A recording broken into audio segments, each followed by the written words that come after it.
Welcome back once again to howtocookgreatfood.com. If you haven't already, please click that button and subscribe to our channel. On the menu today, and as you can see right here, we're going to be doing some Ethiopian beef and cabbage. Very mild dish, very simple, but absolutely delicious. So we're going to need some cubed beef, some white cabbage, some onion, fresh chili, a carrot, a little bit of turmeric, some chopped garlic, some bell peppers, salt and pepper, touch of water, and a little bit of oil. So we're going to start off with a little oil in the pan. We're going to add our beef, salt and pepper, and we're going to fry this around for about 4 minutes.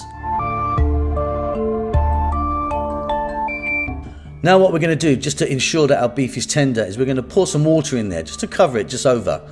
And we're going to boil that until it steams out and becomes dry.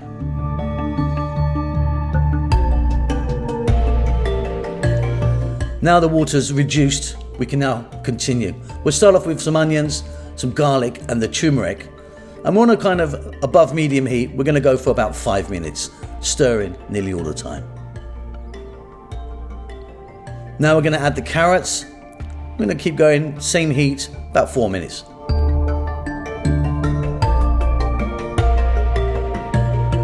Now let's get the cabbage in there. Nice sliced fresh white cabbage. We're going to go again 4 to 5 minutes. Keep it moving. We're going to add the peppers. Now I like my peppers quite crunchy, so we're only going to go for about 2 minutes.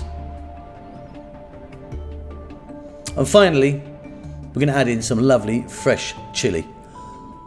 That's it. Turn the heat off and we are done. I hope you enjoy that. Don't forget to subscribe to our channel. We'll see you soon. Lots of love.